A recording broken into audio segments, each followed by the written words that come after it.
Ora então, muito boa tarde. Bem-vindos à última parte do Platô TV, uma iniciativa que o Jornal das Oficinas decidiu realizar na quarta edição da Expo Mecânica. Obrigado pela vossa presença. O tema desta tarde vai ser uma mesa redonda sobre ambiente e eu tenho como oradores convidados, e passo a apresentar à minha direita, a doutora Marta Lampreia, diretora-geral da Ecopartner, mais à direita o João Patrício, responsável do Gabinete Técnico da ANECRA, à minha esquerda o Rui Queiroz, portanto Sales Manager da Bluechem, e depois o Pedro Antunes, portanto, responsável técnico da Iberequipe. Obrigado por terem vindo, aceito o convite.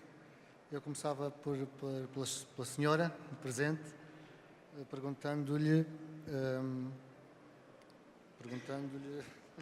peço desculpa, na parte que a Ecopartner é especialista na formação, qual é o vosso papel na sociedade, no setor automóvel, o que é que têm feito, de que forma têm feito?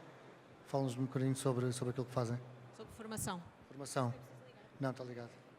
Pronto, nós existimos desde 2003 e temos vindo a trabalhar com o setor automóvel desde essa altura de uma forma evolutiva. Portanto, no início, a maior parte das empresas não sabiam o que é que tinham que fazer e nós tivemos ali um papel pedagógico importante. Hoje em dia, a maior parte das oficinas já sabe que tem que cumprir um conjunto de regras e nós atuamos pensando na formação a dois níveis. Um primeiro nível é, após fazer um diagnóstico, acabamos por dar alguma formação às pessoas com quem intervimos sobre, no fundo, todas as obrigações ambientais que elas têm que cumprir e depois, se a empresa toma a decisão de querer, no fundo, assegurar o cumprimento requisito a requisito, e é um trabalho que pode demorar algum tempo, nós depois ajudamos a sensibilizar os colaboradores da empresa, no fundo, todos os intervenientes na gestão ambiental, para que esta atitude de gestão ambiental persista ao longo do tempo.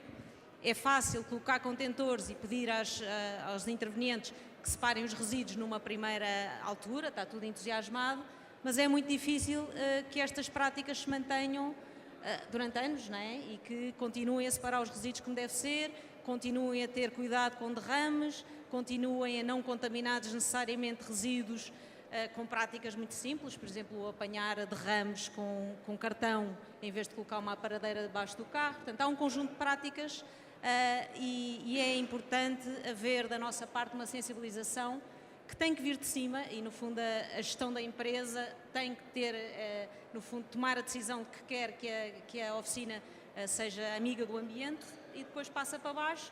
E o nosso trabalho, às vezes de forma formal, através de formações em sala e on-job, que nós somos uma entidade formadora certificada, que pode até ser uma formação de 4 horas e envolver aqui uma série de competências, ou uma formação mais simples, on-job, mais de informação e de sensibilização.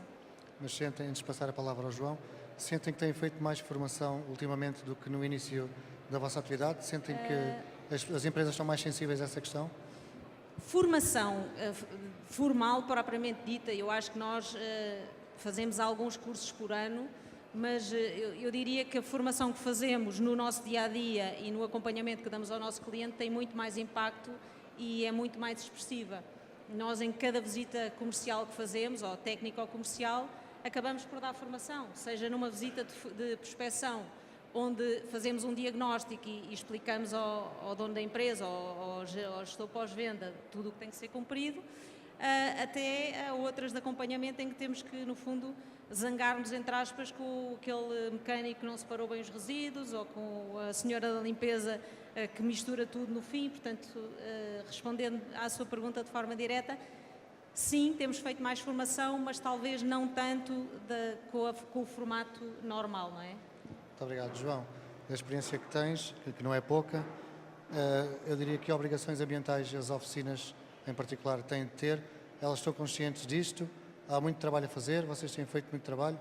O que é que nos tens a dizer? Boa tarde. Há muito trabalho a fazer. Eu entrei na ANECRA já há alguns anos, numa altura em que a fiscalização ainda não se sentia, a fiscalização ambiental. E então o cumprimento das obrigações ambientais não era uma coisa que ficava para segundo ou para terceiro plano. As empresas não tinham o mínimo de noção do que é que tinham que cumprir. Entretanto, nós nessa altura já fazíamos consultoria, já fazíamos formação também na área ambiental, e as oficinas começaram a ser fiscalizadas.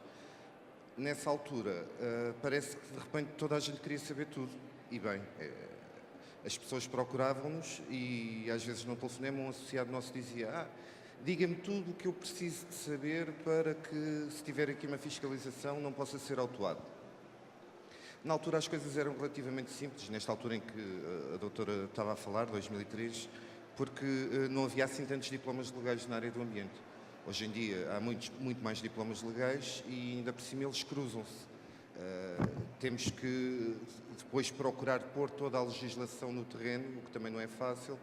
Ao longo destes anos temos obtido e pedido inúmeros pareceres às entidades legisladoras para conseguir dizer aos nossos associados o que é que têm que fazer de facto para cumprir, porque muitas vezes pela simples leitura da legislação não conseguimos tirar as nossas conclusões, nem conseguimos dizer o que é que os associados têm que fazer. Temos que ir mais longe e temos que procurar esses pareceres. O que é que está a acontecer? O que está a acontecer neste momento, e temos se calhar já uns 15 anos de fiscalização e uns 15 anos de moralização do setor, é que o nosso setor é um setor cumpridor, regra geral. Tem um desafio, que é a legislação ambiental é um mundo, e é muito difícil estar 100% legal. Tem esse desafio, mas ao mesmo tempo os associados procuram saber tudo. O que nós vamos notando é que empresas que entram novas como associadas, o ano passado a ANECRA teve cerca de 200 admissões de empresas associadas, isto também por um renovar, se calhar, de gerações que está a acontecer no setor. E estas empresas vêm com menos conhecimentos, vêm com menos bases, e é aí que há um grande trabalho a fazer. As empresas que habitualmente são acompanhadas por nós vão recebendo as nossas informações, vão acompanhando os nossos encontros. Ainda ontem de manhã tivemos aqui um encontro em que um dos temas foi precisamente a parte das obrigações ambientais e, portanto, são empresas que estão mais ou menos à vontade em termos de conhecimentos. As empresas que nunca estiveram ligadas a nenhuma entidade, seja por via consultiva ou até por uma via comercial, estão muito mais ávidas de conhecimento.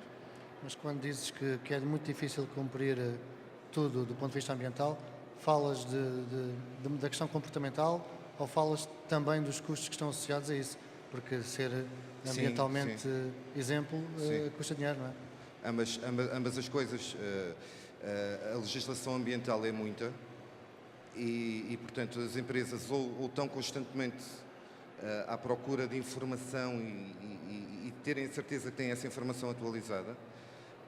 Depois, por outro lado, há a questão dos custos. Se calhar o CILIEM nem tanto, porque o CILIEM, o custo que acaba por ter é uma taxa anual de 28,14 € e se a pessoa que estiver dentro da estrutura da empresa conseguir fazer o CILIEM ou tiver quem a ajude a fazer o CILIEM, consegue facilmente ultrapassar esta obrigação, mas há obrigações que são extremamente onerosas.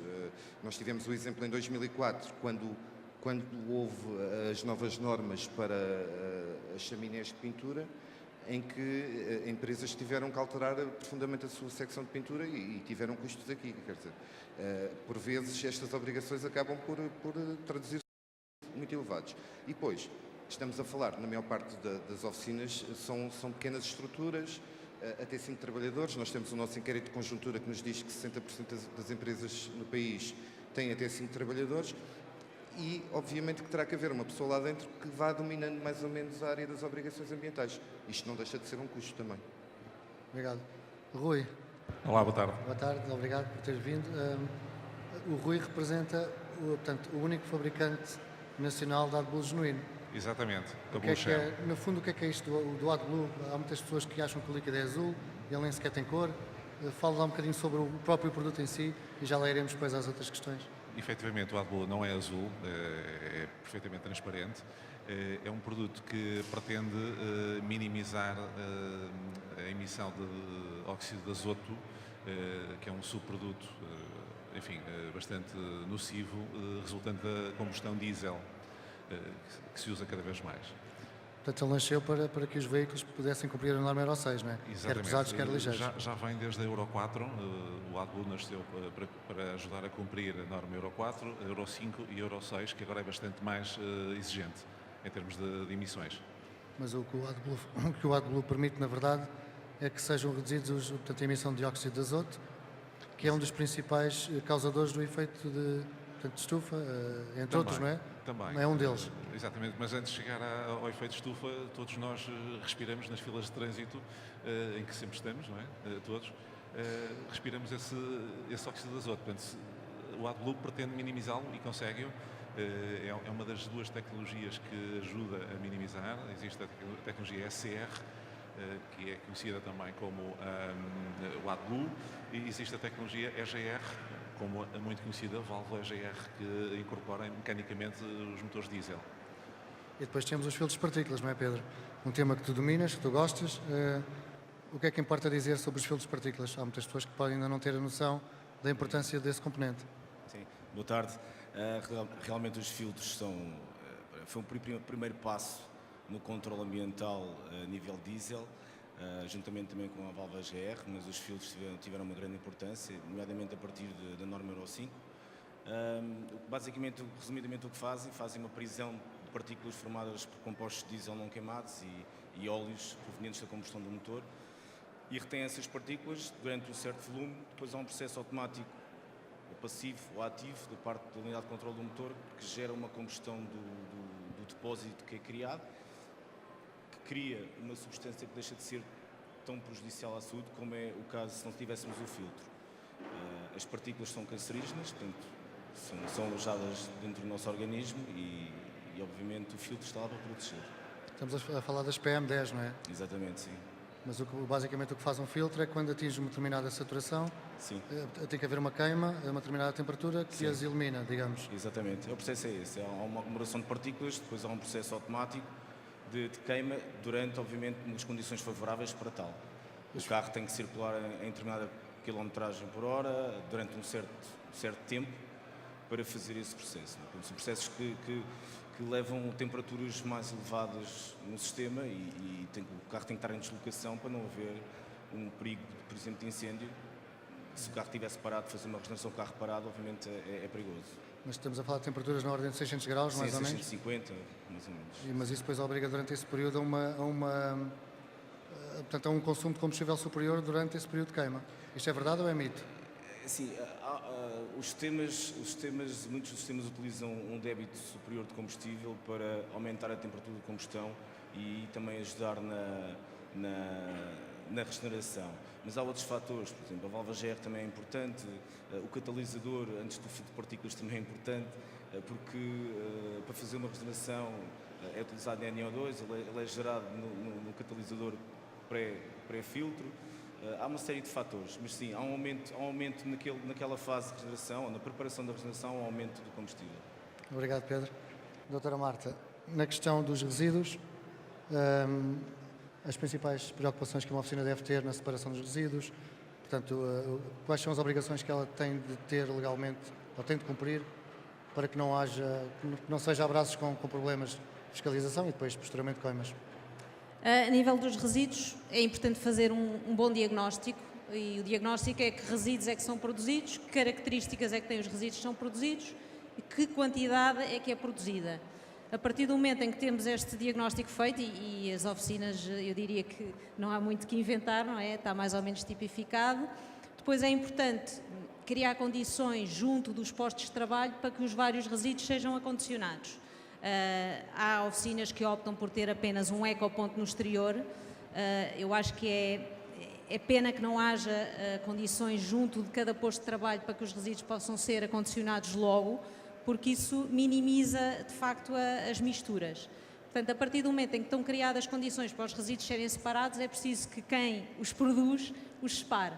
Ou seja, que os conheça, que saiba distinguir entre um absorvente contaminado e um plástico que está limpo e que pode ser reciclado.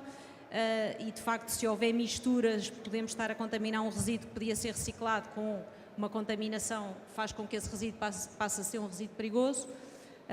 A partir do momento em que os resíduos são segregados na origem, e são bem acondicionados, devem ser acondicionados em contentores estanques adequados, não é, para o transporte, não podemos estar a acondicionar numa rede que depois durante o transporte possa haver derrames.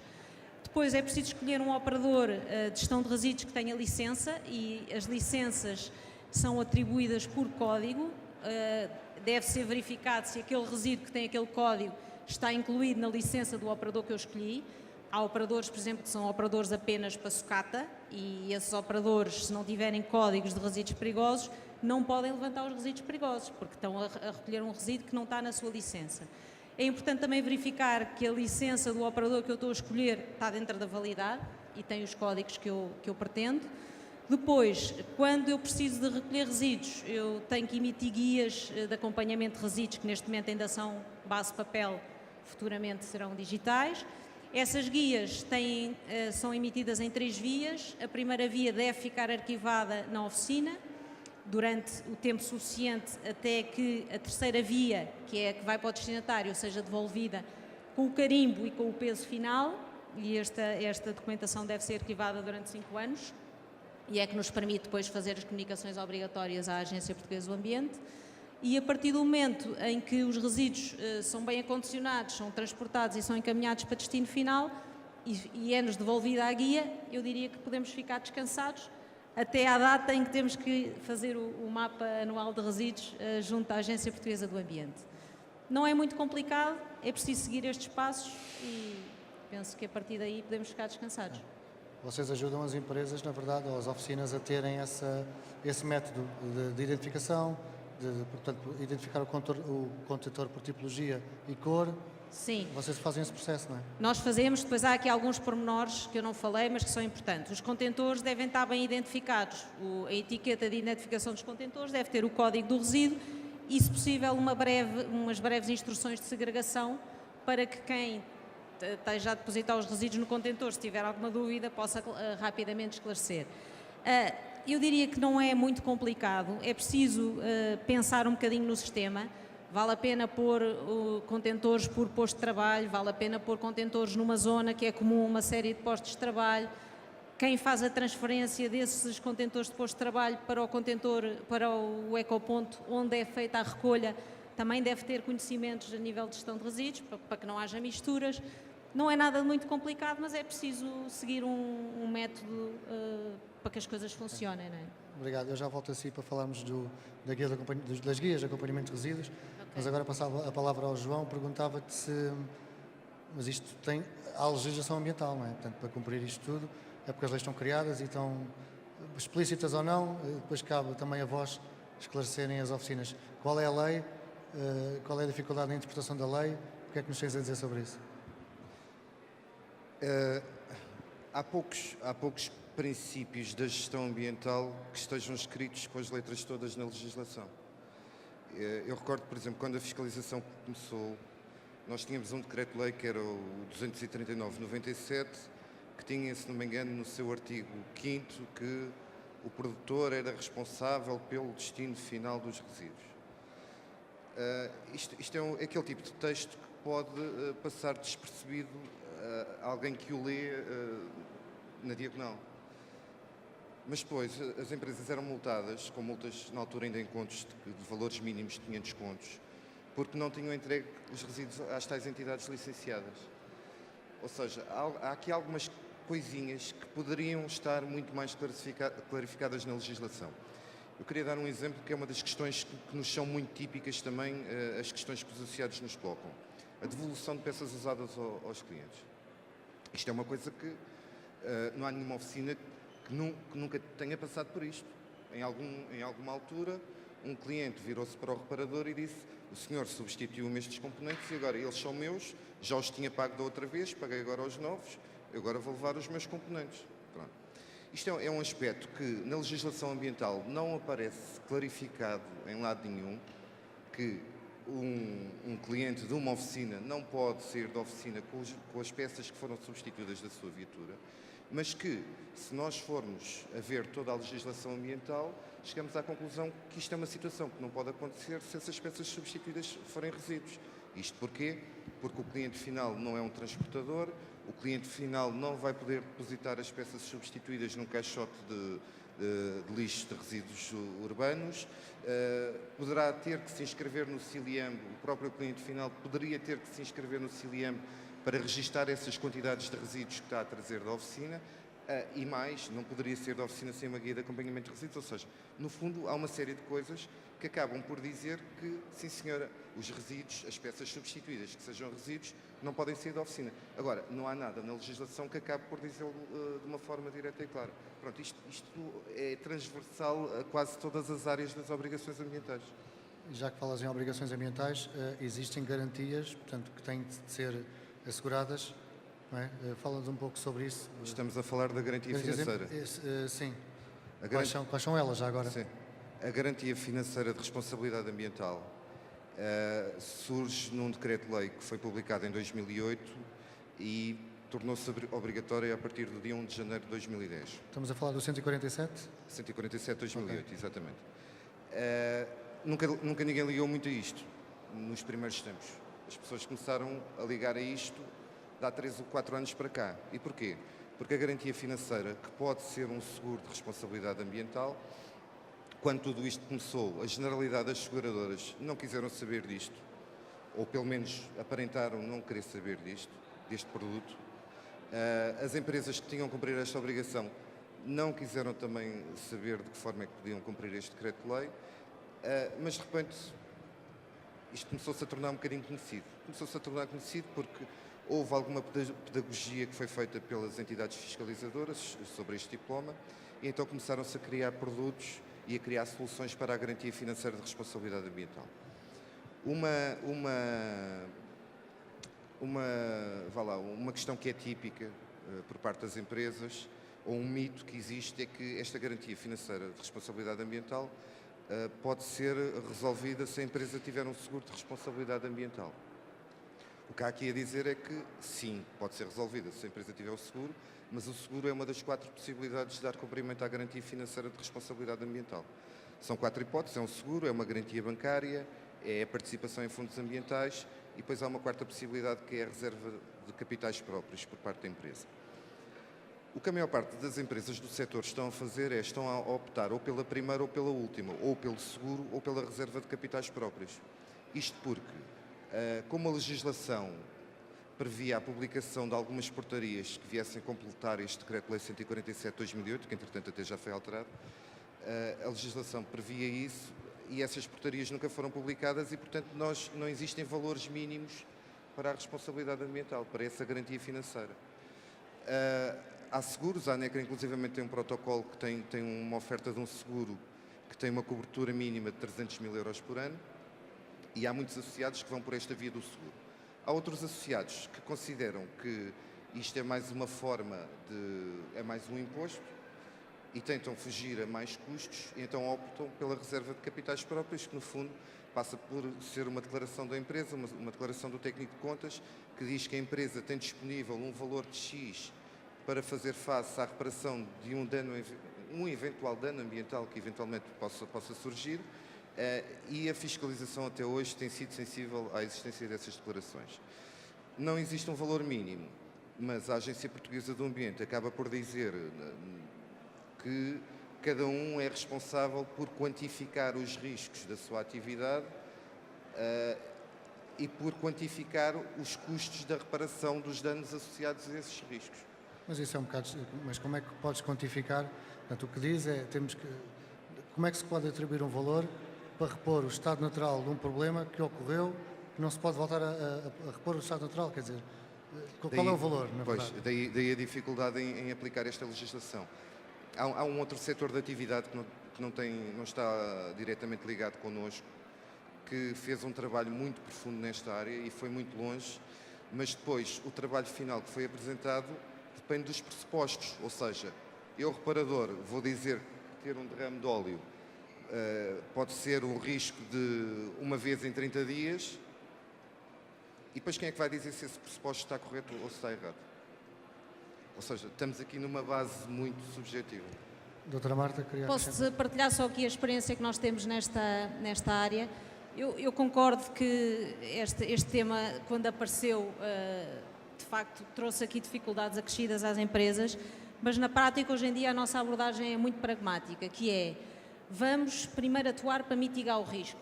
Se tiverem depósitos de óleo enterrados, vamos tentar substituí-los por depósitos de óleo aéreo, porque o depósito de óleo enterrado, se tiver fissuras, pode estar a provocar um dano ambiental. Se for um depósito aéreo, esse risco é praticamente nulo. Se o depósito for de parede dupla e tiver uma bacia de retenção, esse risco é zero. Não há risco de fazer um dano ambiental. E assim por diante para tudo o que são potenciais riscos. Se nós conseguirmos atuar de forma a minimizar os riscos, é isso que nós tentamos fazer, comprar bacias de retenção, eliminar depósitos enterrados, se tiver uma descarga de águas de um separador de hidrocarbonetos para o domínio público hídrico, tentar ligá-lo ao coletor municipal, licenciar a descarga, nós conseguimos trazer um risco que era, se calhar, muito difícil de medir, para um risco que é quantificável. E depois, qual é o custo de reparar um derrame de um bidão de óleo? Provavelmente é o custo de remover 1 tonelada de solo contaminado naquela zona, porque é um depósito que está à vista, que nós conseguimos ver, e se houver um dano, é um dano que nós conseguimos minimizar rapidamente. E está circunscrito, não é? E eu acho que este é que é o espírito da legislação, que é as pessoas serem responsáveis e quando tiverem riscos de causar um dano significativo ao ambiente, que é disso que estamos a falar, atuar para o minimizar, a partir daí faz sentido e a partir daí temos uma boa análise de risco, temos um bom plano de controle desse tipo de danos e então podemos subscrever uma garantia financeira, que até pode ser um depósito ou pode ser um seguro, tudo bem, mas já é um risco perfeitamente controlado e perfeitamente quantificado. Obrigado. E da parte de Rui, da parte do AdBlue, também temos mais práticas, não é? Também temos no mercado líquidos contrafeitos, também temos no mercado a questão da própria inibição do funcionamento do AdBlue, mais nos pesados, nos ligeiros provavelmente será residual a existir. O que é que nos tem a dizer sobre isso? Efetivamente temos as duas situações, infelizmente. Existe algum AdBlue contrafeito no mercado, ao qual não podemos, em regra, chamar AdBlue. Poderemos chamar outro tipo de coisa qualquer, mas não lhe podemos chamar AdBlue, porque AdBlue é, vamos dizer, a marca comercial registada para a solução aquosa de ureia a 32,5%. Em boa verdade, não poderemos chamar-lhe AdBlue, mas existe uma substância idêntica, com princípios ativos idênticos, que é comercializada, enfim, em alguns mercados e que acaba por chegar a Portugal também. Por outro lado, existe também, enfim, a anulação eletrónica, vulgo emulador, dos sistemas generalizados do AdBlue, portanto, que permitem enganar o computador de bordo da viatura, dizendo que efetivamente os níveis de óxido de azoto estão a sair dentro dos limites pela linha de escape da viatura, quando na verdade não está a acontecer, porque está a sair óxido de azoto em larga escala pelo escape, o AdBlue não está a ser consumido, os sensores estão a ser enganados, o computador de bordo está a ser enganado, enfim, isso acontece efetivamente hoje em dia. Cada vez em menor escala, penso, porque há uma maior sensibilização do mercado e os riscos inerentes a estas más práticas têm sido penalizadores para quem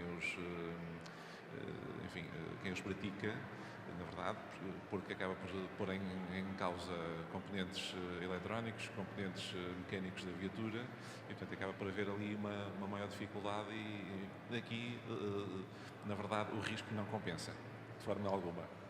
E depois, Pedro, no caso dos filtros de partículas é uma festa, não é?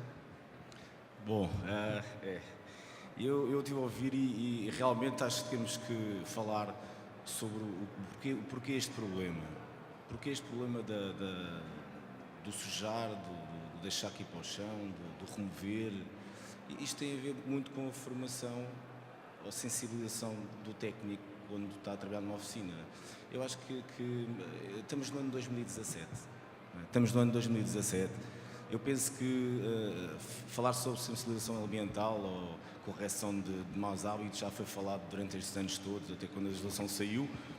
Se calhar num país em que as pessoas tivessem um bom senso, se calhar 3 anos serviria para corrigirmos todos os maus princípios e pôr as oficinas limpas. Porque felizmente existem países e existem cá oficinas que estão a cumprir. Portanto, se existem oficinas que estão a cumprir, eu dei o exemplo ainda há pouco, eu entrei numa oficina outro dia e estava uma senhora de limpeza a limpar tudo o que podia ir para o chão. Portanto, há empresas a cumprir e essas empresas têm que ser premiadas. Agora, eu pergunto, porquê é que há empresas que não estão a cumprir?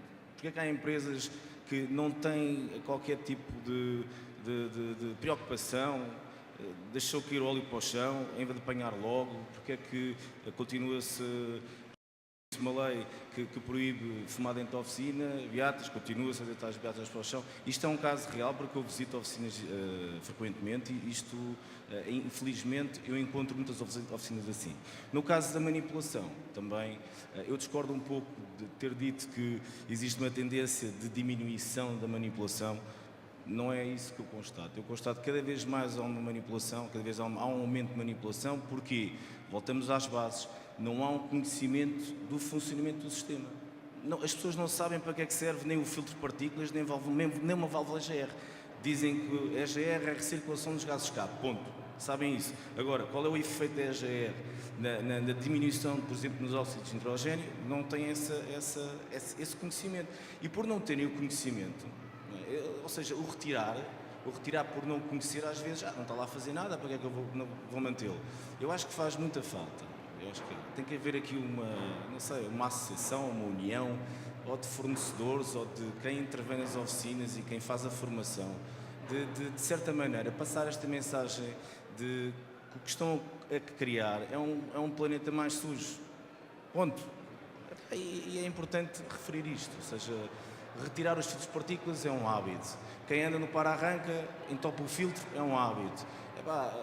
Frotistas é um hábito. Tira-se o AdBlue porque é uma dor de cabeça. Isto é prática comum. Mas portanto, a eliminação do filtro de partículas está relacionada com a altura que chega quando chega a altura do componente há problemas, não é? Exatamente, em top, exatamente. Em top há um aviso, há várias avarias que são registadas na unidade e quando chega à última avaria dizer que entupiu porque chegou a uma certa porcentagem, já não há nada a fazer. Portanto, normalmente a 40%, entre 30% a 40% há um processo de regeneração que deveria funcionar. A partir se o cliente não levar o carro para a estrada e fazer esse processo de regeneração ou tentá-lo solucionar, vai entupindo, chega a 60% e acabou. Já não há nada a fazer. Ou temos que limpar o filtro ou então trocar o filtro, que também já existem esses serviços a nível nacional. Mas infelizmente, o que eu noto é que é mais fácil retirar. É mais fácil retirar. E as oficinas, eu volto um pouco à mesa redonda que nós tivemos, as oficinas podiam ganhar um serviço de manutenção preventiva, de serviços adicionais de reparação, fazendo ou limpeza ou a troca do filtro, porque eles têm que dizer ao dono do carro, ou seja, você tem um carro a diesel, tem que cumprir normas ambientais, se andar no carro na cidade, pode correr o risco do filtro entupir. Portanto, para prevenir isto, temos que atuar. Duas perguntas numa, mas o próprio problema que acontece com os filtros saturarem Sim. é sobretudo salvo algumas exceções em que os filtros têm problemas, não é? Sim. Mas é sobretudo pela utilização urbana do carro, Sim. que não chega a atingir a temperatura necessária à regeneração do filtro. Não, as condições não são favoráveis para a regeneração. Um carro que anda dentro de uma cidade, no para-arranca, ou seja, pode iniciar o processo, até pode entrar numa via rápida, iniciou o processo, de repente parou porque encontrou um carro à frente e acabou. O processo não termina e vão-se acumulando excessos de óleo. Porquê? Porque, voltamos ao tema, à pergunta anterior, há um aumento de combustível para o início do processo de regeneração, mas esse aumento de combustível também, o aumento do diesel também passa muitas vezes para o carta e o nível do óleo, além de perder qualidade, vai aumentando. Existem motores que entram em funcionamento automático porque o nível do óleo misturado com gasóleo é tão elevado que a nível de combustão o motor não para. Já aconteceu esta situação em vários carros. E o entupimento é causado por isto. O carro a diesel, teoricamente, não devia andar nas cidades. Mas em tua opinião, portanto, a manipulação, portanto, a eliminação do filtro é ilegal, é ambientalmente condenável, mas as oficinas, se optassem por não fazer isso, as oficinas, que eu digo as oficinas, dizes empresas que o fazem, não é? Se optarem por não fazer isso, em teoria, teriam o cliente mais junto dele mais vezes, não é? Não o perderiam não era um serviço que fazíamos esporadicamente, é isto? Sim, ou seja, se o filtro entope, há uma solução. Ponto. Há a solução. Ou limpeza do filtro, ou a substituição do filtro. E existe esta solução. A questão é, porquê é que nós retiramos o filtro? Porquê? Eu penso, se calhar, a pessoa que está a retirar o filtro nem sabe o mal que está a fazer para o meio ambiente, não é? Portanto, será Não um misto, entende, não sabe que... Entende que as partículas são algo que não fazem mal, se calhar. será Se um calhar, misto de desconhecimento com também a cultura, sensibilização não é? ambiental. Eu acho que o que falta é definirem-se mecanismos para que haja fiscalização, não é? E que esses mecanismos sejam implementados. Porque se eu souber que mais tarde ou mais cedo, nem que seja numa inspeção periódica, vai haver a confirmação de que a minha viatura tem ou não tem filtro de partículas, eu já não vou anulá-lo. Já lá iremos à parte portanto, do controle ambiental no terreno e, em concreto, nos centros de inspeção. Mas agora, se me permite, não sei se o Rui tem alguma coisa a acrescentar. Ok. Marta, voltando um bocadinho atrás na nossa conversa de há pouco, o encaminhamento de resíduos obedece a uma pequena burocracia que tem de haver. Burocracia, entre aspas, que são os guias, não é? Depois também quero ouvir a palavra do João sobre isso, mas o que é que nos tem a dizer sobre os guias de acompanhamento de resíduos? As guias, Ou as guias? as guias existem e eu penso que a origem é europeia, não é? Elas começaram a existir por imposição da União Europeia e permitem rastrear o resíduo desde a sua produção até à sua morte, entre aspas. O que se passa atualmente é que as guias têm campos que são preenchidos de forma livre e há uma primeira parte da guia que é preenchida pelo produtor de resíduo, a segunda parte pelo transportador e a terceira pelo destinatário. E quem preenche uma guia pode preencher aquilo que bem entender. Se houver uma empresa que se afirma licenciada para ser destino final de um determinado resíduo e se o produtor de resíduo fizer fé que isso é assim, preenche a guia e pronto, e está resolvido. E depois alguém há de ter que devolver a guia, às vezes a guia nem volta, e depois no fim, quando estamos a fazer os mapas anuais, penso que esta experiência é partilhada por vocês também, depois temos que andar à procura de quem é a empresa que levou aquele resíduo e que nós não temos a terceira via. O que vai acontecer no futuro próximo é que os campos não vão ser livres, ou seja, existe um número APA que é atribuído ao produtor de resíduo, ao transportador e ao destinatário, e como esse número APA tem que ser introduzido com base na base de dados da Agência Portuguesa do Ambiente, eu diria que quem não é licenciado, eu estou a especular um bocadinho, mas é aquilo que faz sentido, quem não é licenciado deixa de poder aparecer no campo do destinatário. Portanto, eu acredito que vai haver aqui muitas mudanças a esse nível. Portanto, será uma forma de filtrar um pouco a atividade, não é? Porque para aquele código de resíduo, se aquela empresa não tiver licença, ela nunca pode aparecer no campo do destinatário.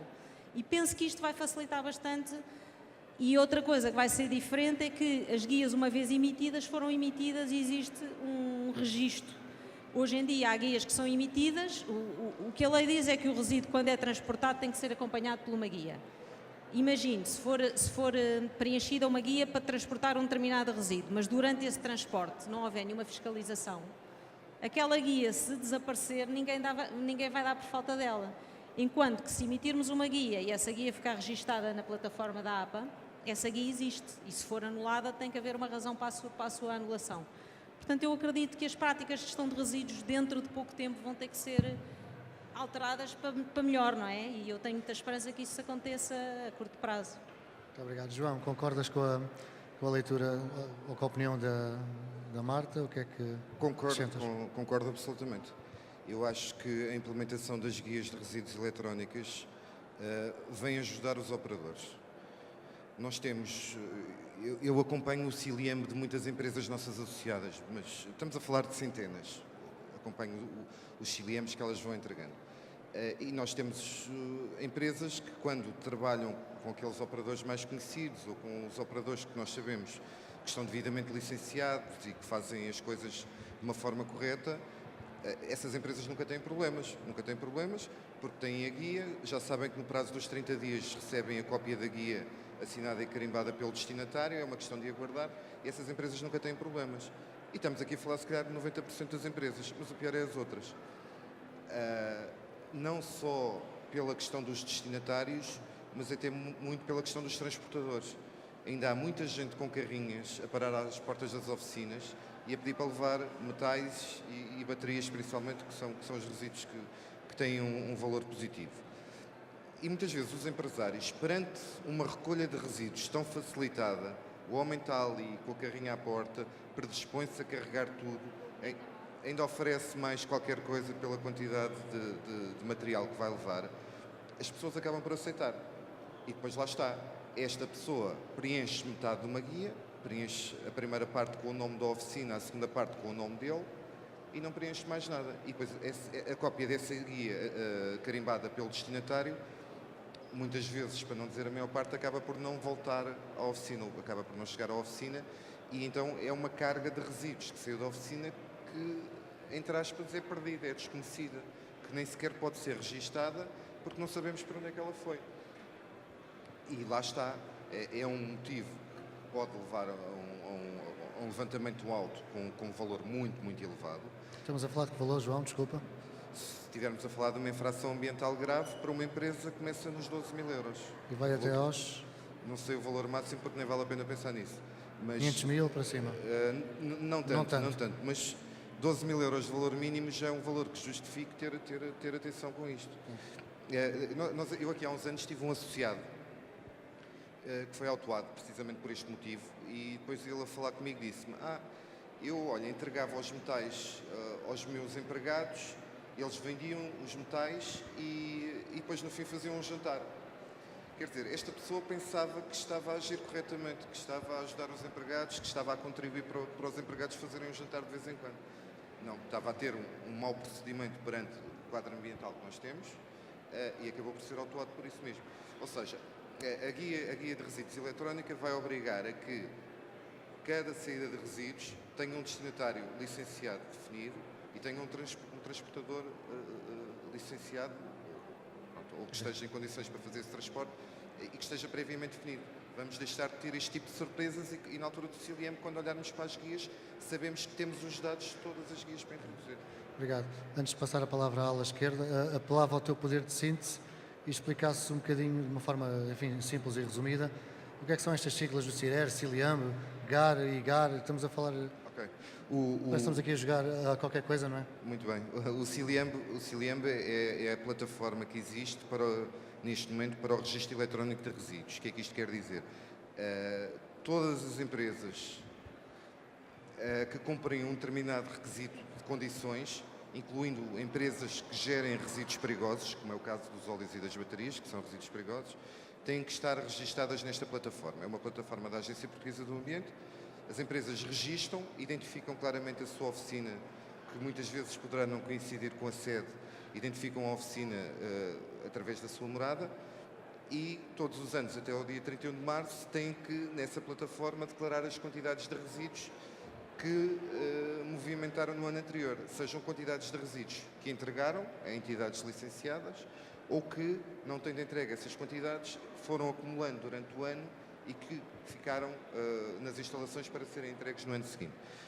Isto é o CILIEMB. Um aspecto muito importante é que eu noto muito, todas as empresas que comecem a elaborar têm 30 dias para fazer o registro no CILIEMB. Ou seja, uma empresa que começa hoje a trabalhar não tem que se preocupar apenas em preencher o CILIEMB no próximo ano. Não, o registro tem que ser feito imediatamente. E a falta de registro é neste momento a obrigação, se calhar, mais fiscalizada de todas as obrigações ambientais nas oficinas e corresponde, lá está, a uma multa de valor mínimo de 12.000 euros. Mais uma vez o meu apelo, quem começa agora a trabalhar este ano e só tem que fazer o preenchimento dos formulários dos resíduos no próximo ano, o registro tem que ser feito imediatamente. Isto é o CILIEM. A EGAR será a Guia de Acompanhamento de Resíduos Eletrónica, está prevista num Decreto-Lei de 2006, acabou por nunca ser implementada, mas nos últimos meses, dentro do setor lá na vertente ambiental, há o rumor de que em muito curto espaço de tempo ela vai ser apresentada e vai ser posta a funcionar num período experimental. Obrigado. Rui, Sim. no caso do AdBlue, portanto, a BlueChem é uma empresa nacional que tem a maior penetração no mercado em Portugal, é uma empresa que tem fábricas fora de Portugal, é uma empresa que chega a vários países, mas no fundo, sem entrar aqui também em grandes pormenores técnicos, como é que é feita a produção do AdBlue? Portanto, imagino que vocês importem matéria-prima portanto, fora de Portugal, e depois como é que contes lá um bocadinho sobre o processo? Efetivamente, as matérias-primas principais são importadas do exterior. Infelizmente não as temos cá, portanto é suportado um custo de transporte adicional pela distância. São matérias-primas que são certificadas, portanto o AdBlue é um produto que tem que ter um rastreio de certificação dos produtores, desde a própria matéria-prima até ao fabrico, e depois distribuição, armazenamento. Tem que ter, digamos, há aqui um conjunto de normativos que implicam que o produto seja certificado, vamos dizer, desde a primeira matéria-prima até chegar à viatura que o vai consumir efetivamente. Como disse, infelizmente não é em Portugal que obtemos estas matérias-primas, temos que as importar.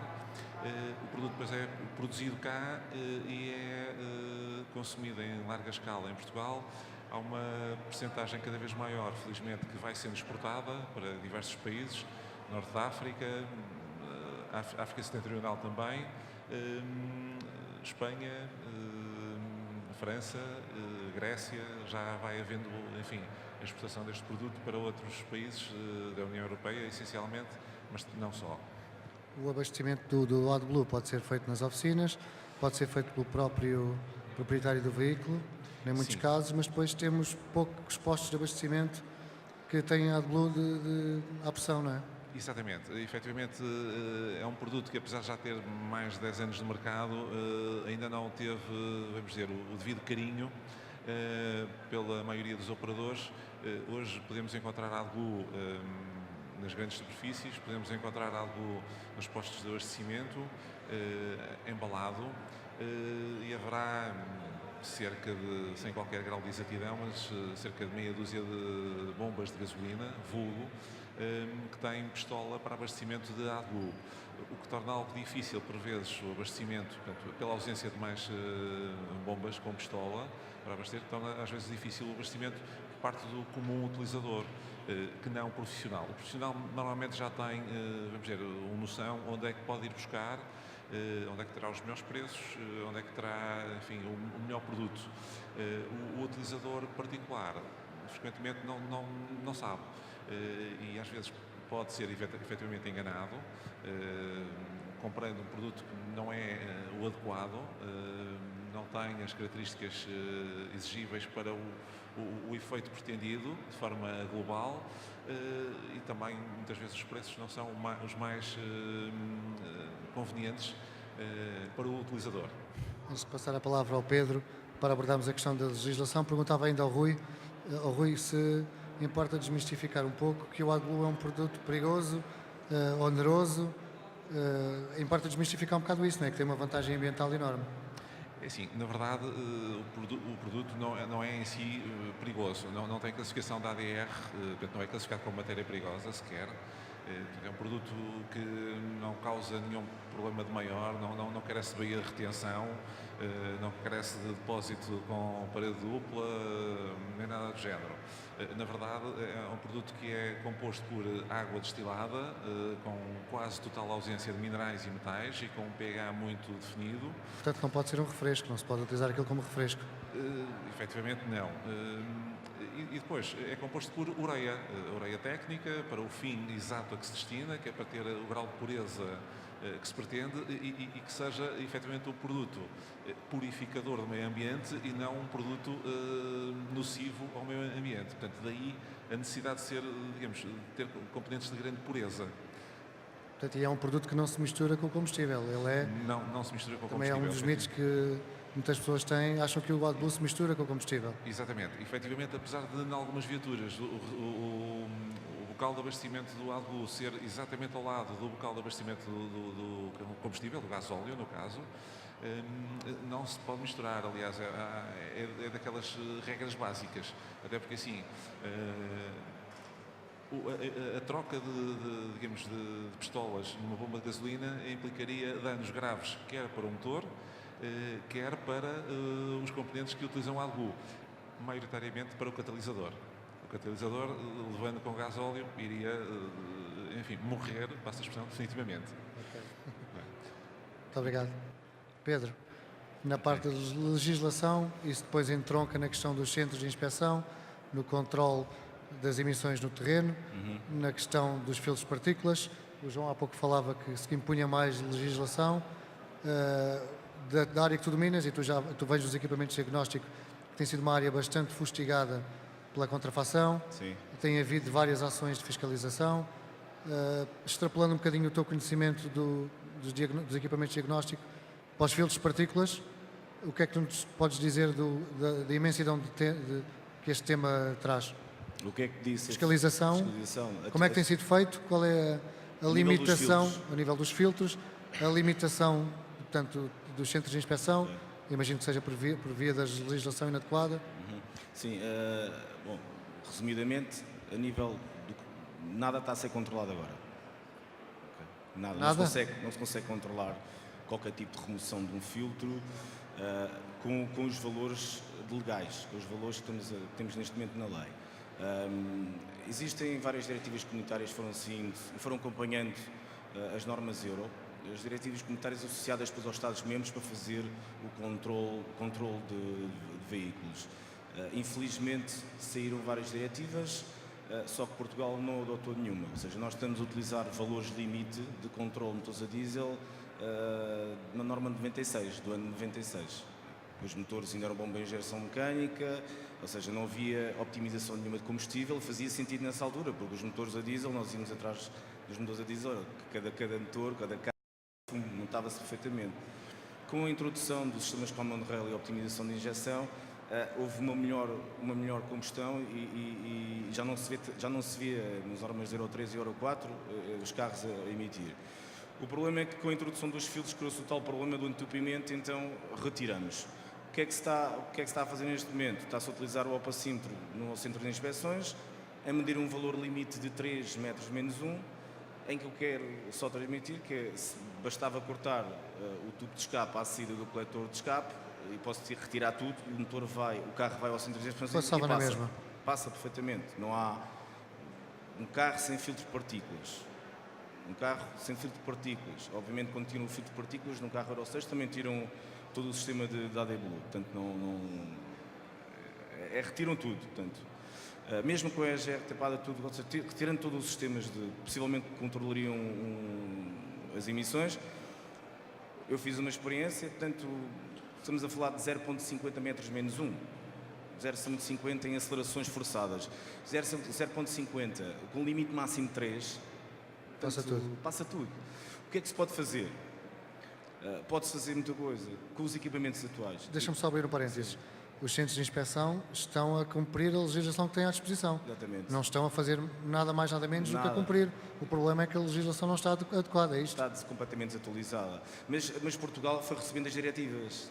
Mas não as pôs em prática, não é? Mas ou seja, as entidades que devem aplicá-las ou devem transformar os decretos-leis não o fazem. Este é que é o grande problema. Agora, isso partia de quem, Pedro? Do IMT? o IMT. Era em primeira instância, era quem devia... O IMT. Sim. O IMT é que tem a capacidade de chegar ao pé das entidades de fiscalização e dizer, a partir de agora, os limites são estes. Porque o processo de aceleração é o mesmo. Não houve alterações de procedimentos. O que houve foi o limite baixou, foi baixando. Começámos com 1,5 metros menos 1, foi sugerido 0,7 em 2014, quer dizer, continuamos com 3. Pois. Até quando? Até que eu penso que eles devem ter pensado, bom, os carros elétricos vão aparecer, quando aparecer carros elétricos já não vale a pena fazer carros a diesel, quer dizer, não faz sentido. Mas tecnicamente temos todas as condições para controlar essa... Tecnicamente, se fossem, por exemplo, aportados os limites, baixassem os limites, e estudos internacionais, nomeadamente a CITA, que é o Comitê Internacional dos Centros de Inspeção Automóvel, fez vários estudos. Há também uma entidade holandesa, também já fez vários estudos. A CITA, por exemplo, propõe 0,20 metros menos 1 para carros de 2008 para a frente. Essa entidade holandesa, agora não tenho o nome, propõe 0,10. 0,10. Portanto, e nós utilizamos 3. Isto também leva a quem está a fazer uma fiscalização no centro, pergunta o que é que eu estou a fazer. Estou a fazer o quê? Mas não vou fazer nada. Olha, acelera. Pronto, já está feito. isto é um conjunto isto é um ciclo vicioso, ou seja, o IMT tem que ter a capacidade de chegar-se à frente e dizer, a partir de agora, alteramos. E volto a dizer, os custos de alterar as variáveis de software são quase mínimos, são mínimos, não são tem expressão, significantes. exato. Não tem expressão. Já vou passar a ti por causa da legislação, antes de passar ao lado direito. Por mim estava aqui o dia todo a falar em ambiente, mas já estamos em cima da hora, mas ainda temos aqui mais um bocadinho. Rui, queria acrescentar alguma coisa em relação ao que disse o Pedro, na vertente da fiscalização, controle? Efetivamente é esse o problema, aparentemente, porque assim, todos nós compramos viaturas, quer profissionais, quer particulares, que cumprem a legislação atual, mas depois não há controle, quer na estrada, quer nos centros de inspeções, que valide se a viatura, digamos, no estado de usado, de uso comum, corrente, na estrada, está a cumprir ou não. Não é? Não há controle, em Portugal, não há controle sobre se a viatura está a consumir AdBlue ou não, portanto, se o AdBlue é de qualidade ou não. Posso dizer que esta semana tive a notícia proveniente da Antram, que está aqui presente, que avisou todos os associados de que na Alemanha havia uma campanha da polícia que estava a validar se o AdBlue estava a ser consumido e se era de qualidade. Aqui atrasado, houve uma campanha idêntica em Espanha. Na estrada, não estou a falar de centros de inspeções, portanto, a própria polícia tem equipamentos para validar isso. Em Portugal ainda não acontece nem na estrada, nem nos centros de inspeções, que, confirmo, estão ainda na época do Euro 3. E nós já estamos com o Euro 6 em vigor há mais de um ano. Mas no caso concreto dos centros de inspeção, e na estrada penso que teríamos meios para montar uma operação dessas, mas no centro de inspeções, e estamos a falar nos pesados, que é o caso mais gritante, porque são em maior escala, o que é facto é que os caminhões que têm o AdBlue Emulator instalado nos centros de inspeção, das duas uma, ou retiram o emulator e voltam a colocá-lo a seguir à inspeção, ou então, como aquilo passa tudo, podem lá deixá-lo montado que ninguém dá por isso, é isso? O mais provável é que passe tudo, porque os centros de inspeção não estão equipados, tanto quanto sei, para validar se a viatura, apesar de dizer lá Euro 6 e de cumprir efetivamente a norma Euro 6, os centros de inspeção não têm equipamento que valide se cumpre a norma Euro 6, quer seja com a questão dos catalisadores, quer seja com a AdBlue, quer seja com as outras todas. Portanto, há esta dificuldade. E depois na estrada, a polícia também não o faz, porque não tem equipamentos para, e portanto acaba por acontecer um bocado isto. Também acontece, por exemplo, na questão dos resíduos, não há qualquer controle, creio eu, se um cidadão particular for a um hipermercado, seja ele qual for, e comprar uma bateria, ninguém o obriga a levar depois a bateria velha lá. Portanto, ele vai desfazer-se dela da maneira que lhe convier na altura. E nós sabemos que nos hipermercados existem baterias à venda, assim como existe óleo à venda e outro tipo de equipamentos e materiais para as viaturas. Portanto, não há qualquer controle, mas efetivamente. Ou seja, há um esforço enorme por parte dos construtores de automóveis, genericamente, no sentido de cumprir a legislação, e depois, quando a viatura sai da alçada deles, não há qualquer forma de controle, ou pelo menos cá em Portugal é insuficiente, francamente. Portanto, essa prática anda em contraciclo com quem desenvolve os motores e os veículos, para eles se tornarem mais ambientalmente compatíveis, e depois há outra questão que é a própria legalidade, não é? Um veículo que emite menos, forçosamente é mais acessível a nível de preço, porque há escalões. Portanto, se na prática não está a cumprir isso, forçosamente está a tentar aqui contra a economia, não é, na verdade? Sem dúvida. Enfim, estamos a falar de ilícitos de ordem ambiental, ilícitos de ordem fiscal, porque as viaturas, cumprindo as normas europeias antipoluição, Euro 4, Euro 5, Euro 6, vamos dizer, há 10 anos para cá apenas, não é? Existem, as euros anteriores existem todas. Mas, efetivamente, as viaturas não há um controle. Portanto, supostamente a viatura, em alguns países europeus, paga uma taxa de portagem inferior porque é Euro 4, Euro 5 ou Euro 6. Portanto, quanto maior é o euro, menor é a portagem que irá supostamente pagar. Em termos de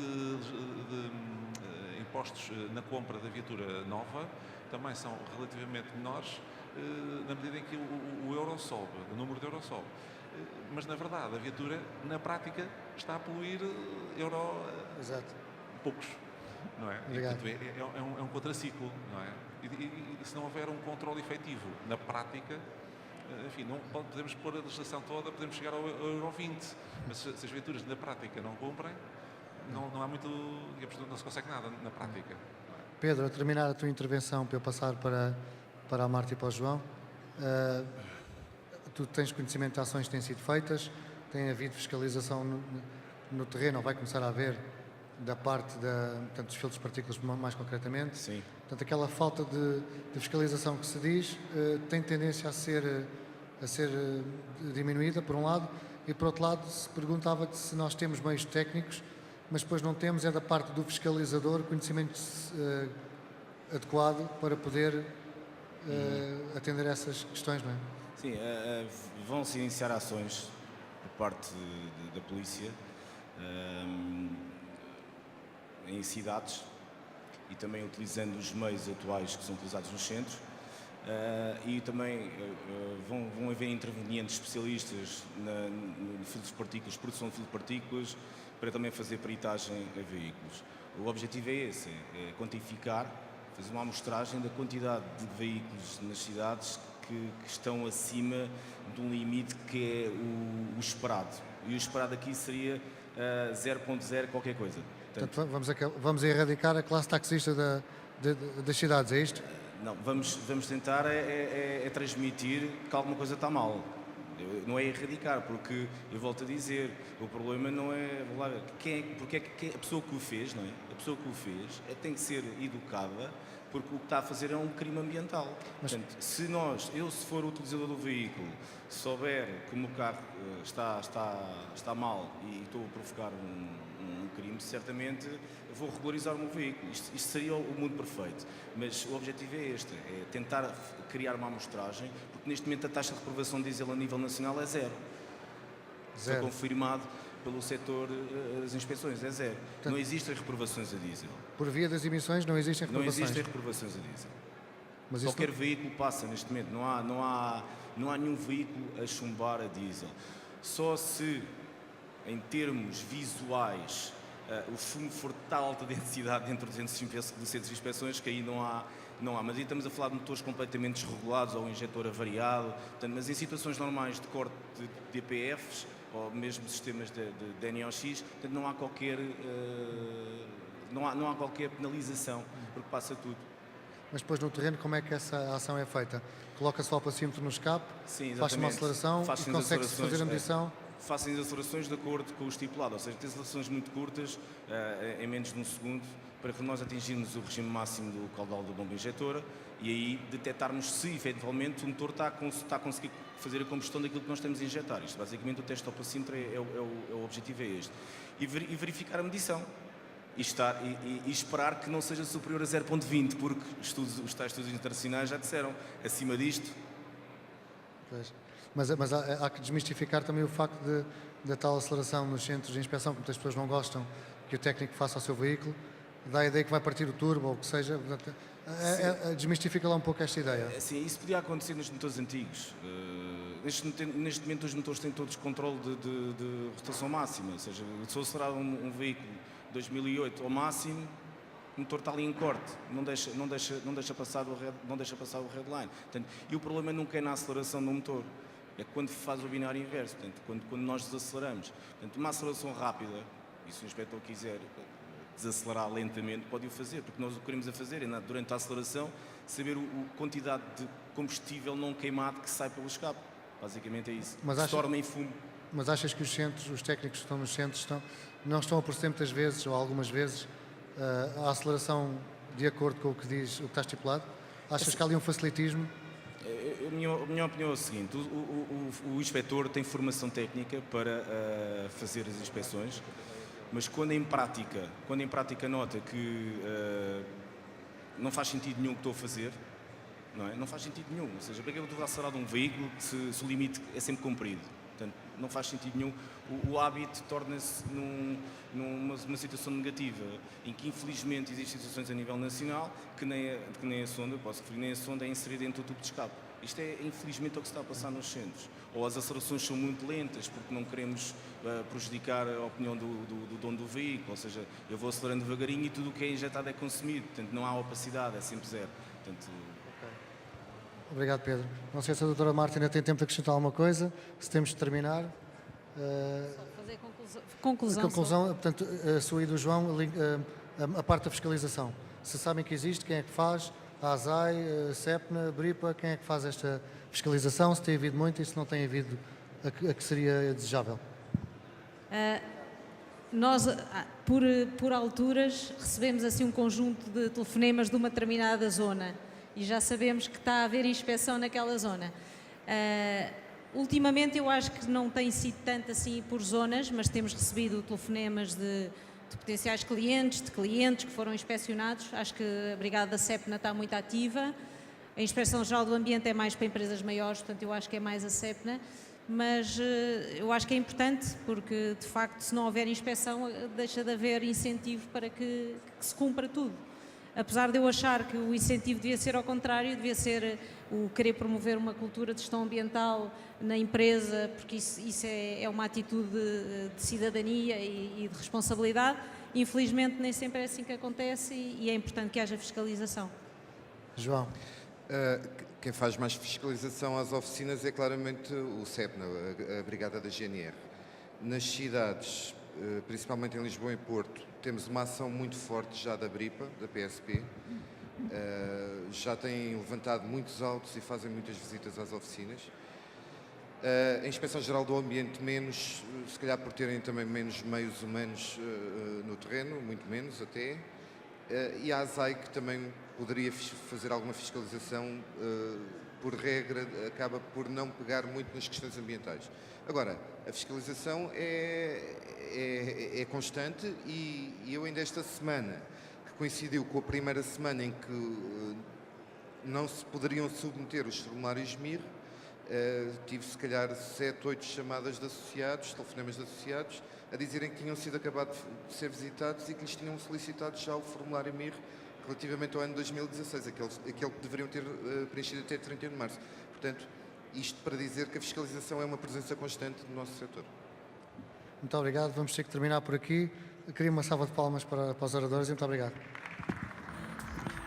Tivemos aqui quatro elementos, cada um com o seu know-how, cada um da sua área, e cada um dos quatro notou-se a sua experiência no setor. São pessoas já com alguns anos disto e que conhecem bem o mercado, os problemas do mercado e podem também sugerir algumas soluções para os problemas que o mercado tem e que foram aqui identificados esses problemas, alguns deles, não todos, porque se estivemos aqui uma hora, estaríamos aqui um dia se fôssemos a elencar as coisas que estão menos bem, mas acho que a mesa redonda foi um sucesso. Fica aqui o mote, se calhar, para mais pessoas se preocuparem em organizar eventos desta natureza, que possam divulgar aqueles que são de facto os problemas dos reparadores. E pronto, acho que sim, estão de parabéns. O Jornal das Oficinas está de parabéns. Ou seja, as opiniões são bastante positivas, mas há que pô-las em prática, porque existe muita legislação em vigor já há muito tempo, mas eu continuo a ver que o setor não está muito sensibilizado para as práticas dessa legislação.